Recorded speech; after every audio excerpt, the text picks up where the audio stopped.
I'm going to read you a letter from a young woman. I get letters from kids, from parents. This is why we're doing this tonight. It's a letter from a young woman. I remember when she was in this very room. She was a homeless kid, a Vermont girl, struggled with addiction issues. But she hung in there with us, and we hung in there with her. And it did have a happy ending, and she did well, and she's out in the world now, and she works, and she has a place to live, and she has a really nice life. So after she had got out in the real world, did well here, she said this: "There are days I will be coming out of class and will be walking to my car, and I will catch a glimpse of myself in the storefront window. And it just amazes me, even now, 2 years after the fact, I have come so far. I have a place to sleep, I have a job that I go to consistently, I have patched things up with most of my family, which is a really big thing for me.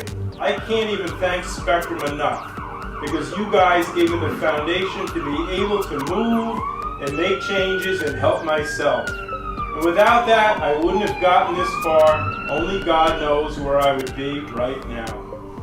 So I want you to think about her tonight. If you're cold, if you're freezing, and you're uncomfortable, I want you to think about that girl. I want you to think about the 8 kids who are sleeping in that shelter, the kids who are out there in the world who are gonna sleep in this new one in a couple of months. I think Spectrum is probably the most effective nonprofit I've seen. I mean, the budgets they have and the numbers they have and the amount of programs they provide to teenagers is just phenomenal. Just everybody is coming together for this one cause, and it's really about bringing awareness and raising.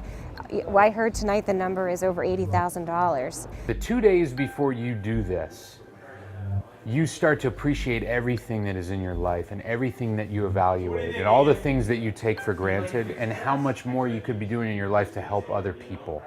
Those 2 days of awareness in your own personal life are worth any sacrifice that you give up.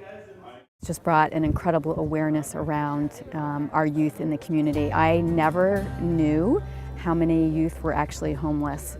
And so to learn and become educated and have an awareness of the key issues that contribute to homelessness. It's so easy to look at young people who are homeless, who are addicted, and go, how come they've done, they're bad kids. These aren't bad kids.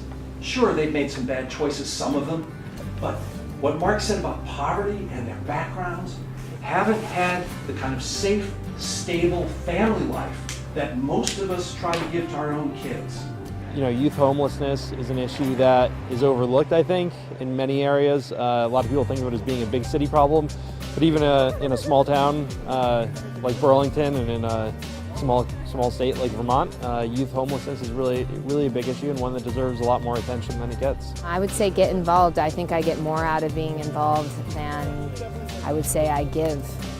It's very rewarding. If you've got misconceptions, or maybe even challenge whether you have certain assumptions about these kids. I know I did, certainly, driving by the drop-in center, thought a bunch of these kids had a lot of self-inflicted problems. But as I've learned more about Spectrum, a lot of these kids have had absolutely terrible households. It affects every single school in Chittenden County, and I'm sure some people know somebody that's homeless, and they just really have to realize that that's an issue and that they can definitely help.